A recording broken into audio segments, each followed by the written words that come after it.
This video tutorial is going to go through the survey protocol process. All surveys should be planned during the planning month and shared and approved in the planning meeting. If any other surveys or survey needs do come up, of course, we'll address those one by one, but we definitely want to make every attempt to be intentional in planning those pieces out. You'll come to the DSL website, go to Assessment, and down to Surveys. This page lays out the entire process with all of the required forms. Basically, you're going to submit a request, have it approved, modified, edited, build it in Campus Labs, submit the survey, get the results, and within 2 weeks, complete a summary form for accountability. So let's go ahead and log into the planning module to go and get the survey request form. So if we go ahead and go to planning, again, as soon as we arrive, we need to make sure that our dates are correct and that we're in the correct area or room, as I've called it before.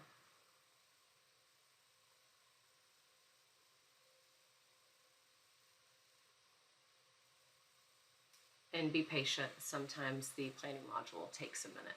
So if we go to the planning area, and I'll go ahead and select this annual cycle, and we're going to go to the survey protocol. Once we're in the survey protocol, go down to student life, and of course select the office. I'm going to select this office for the example. So if we come here, this is going to be the request form first. Let me find the summary form that matches it. So the testing center survey will be the example that we use. When you complete this, you're going to complete this before you ever go into baseline and request for the project to be built. First, we will put this here. Make sure that you follow the directions in naming your survey. Survey open and close date. This is really important because we need to make sure that the parameters that you set are appropriate for what you're trying to collect. Has it been approved by your department director? So please make sure that you have that conversation. It needs to be approved. If it's not, please have it approved before you submit it. This is here to ensure that your leadership supports the request from students to hear their voices for this particular area. Your outcomes. So the outcome is going to be focusing on either a specific departmental outcome that hopefully is listed on your website, or perhaps it might be something that is very specifically related to an event, program, or service like satisfaction. This example has 2 different outcomes, which is completely appropriate. Describe who it is that you are going to be surveying. Describe the population, first-year students, members of a certain organization, attendees to an event. Who are you going to send it out to? This is going to be the number of individuals. And then these are going to be the number that receive it. So if 400 people attended an event and you're going to send it to all 400, then you'll put 400 and 400. However, if you just wanted to do a sample of that target population, then you would put the sample size that you're going to submit it to in the second field.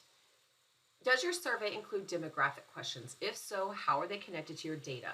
So we don't want to ask students to tirelessly self-identify if it's not specific to our data needs. So if it is, then use the approved student life demographic questions, which can be found in the shared iDrive under the shared assessment folder. So if yes, give us a rationale for why that data is needed. And that's, again, just accountability for asking. Is this a one-time or is this a recurring survey? If it's recurring, how often will that happen? So if it's each semester, if it's annually, make sure that you record that. Will we be using a generic or a mass mailing? A generic link is one that you could post in a newsletter or on social media. It's a link that anyone can use and it's not traceable. If you use mass mailing, that's where you will put in specific student names or email addresses very specifically. So make sure that you let me know that. Now, if you do use a generic link, we want to know why.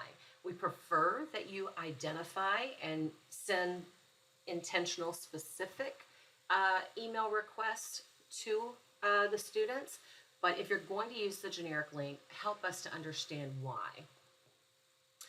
Number of reminder emails. How many emails are you going to send and on what dates? So for example, this one we're going to have 2 reminder emails in the time span that the survey is opened, and they have identified what those dates are. Does this require IRB approval? Most of our surveys will not, but we always need to ask and verify, in fact, that it is not. If it is part of some other process and perhaps the IRB process was accepted through another university or something, we'll go ahead and address that here. You're going to also attach a copy of your survey. This is for me to review and to provide suggestions and edits to ensure that it is clear and that you are in fact asking what it is that you are hoping to ask. And then you're going to check if it's complete, and then I will mark this box here for you. When you're finished, you'll go to the read view. You will share the item with DSL Assessment, and you will wait for my follow-up. What I will do is I will receive this form, I'll review it, and then I will either approve it or suggest some edits and modifications to any number of things. Once you receive that edit and that approval, you will then proceed to baseline. So once you get the approval from my office, proceed to baseline and request a project. So we're going to go into baseline now, and we are going to request a project. And you're going to complete this information. You're going to do your project title, your department, open and close, decide, project source, web surveys only, or campus labs app, or both, likely just to use web survey only, identify which you're going to use here, and state whether you would like campus labs to provide suggestions, if you'd like for them to review it, and make sure that you recognize the bottom one is 4 business days of your request.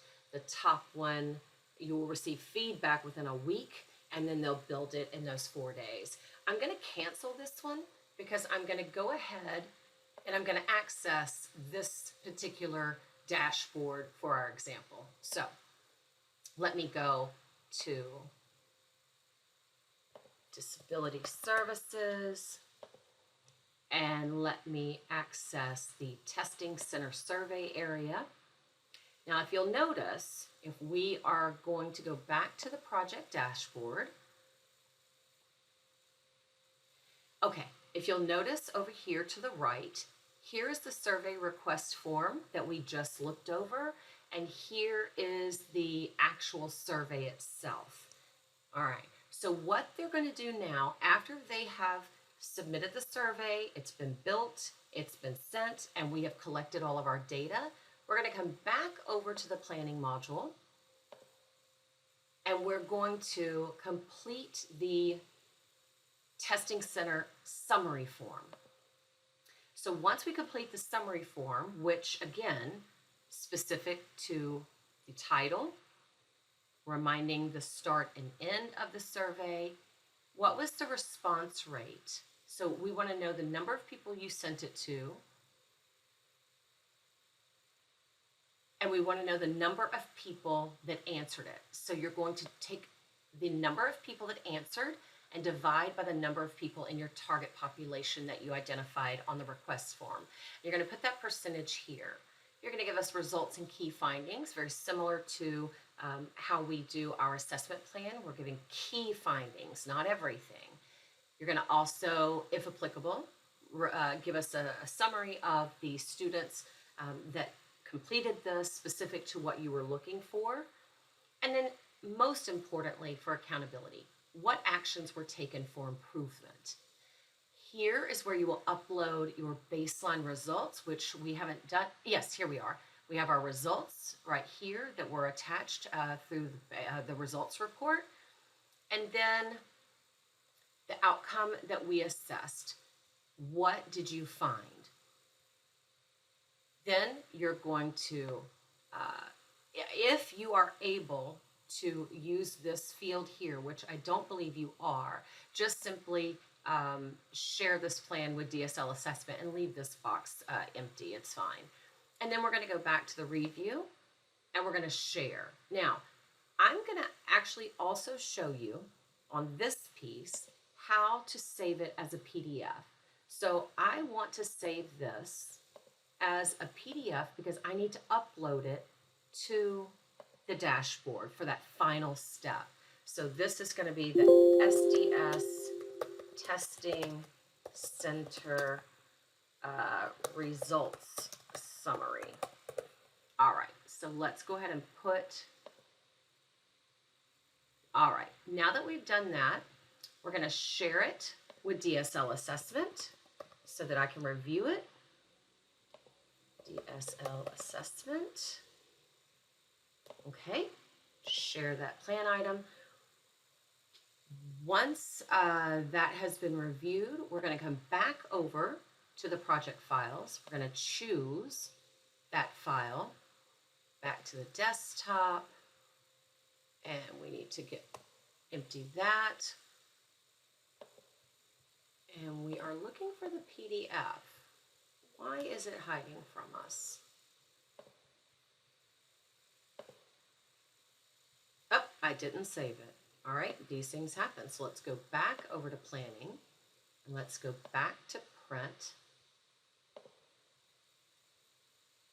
And we'll even copy this so I have the name exactly right.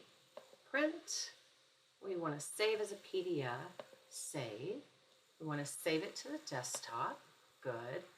We want to call it summary.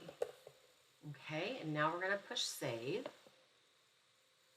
Now let's go back over and see if we can choose the file. There it is, to upload. So we're going to open that. And now we are going to click upload. And so now for historical reference, we have the request form, we have the survey itself, and we have the summary of our findings. Again, all of these steps can be found on the DSL website under Assessment Survey Process. This will be how we address our surveys. There are other surveys. If you do a survey external to using your own materials and you use an instrument external to student life or even the campus, we can still house all of the material inside planning. So we'll still go through the same protocol. We'll just end up taking external results and upload those to the dashboard that is created, again, for historical, for accountability, and for access for the division to review data that is collected. If you have any questions or concerns, feel free to look over the resources here. Also, we're adding some frequently asked questions, hopefully that will help. We do have a student life survey calendar that also has information about what large surveys are being developed and planned across the university, because we're trying hard to get our response rates improved. And so if we can time these surveys around one another, we may get much better results. We will also, my office will be looking for any opportunities to share data, both university data and other offices, to kind of break down some of those silos. And if we can even join together to create some surveys to share out, that is helpful as well. So we'll partner. But again, if you have any questions, don't hesitate to call me or to email me at dslassessment.utk.edu.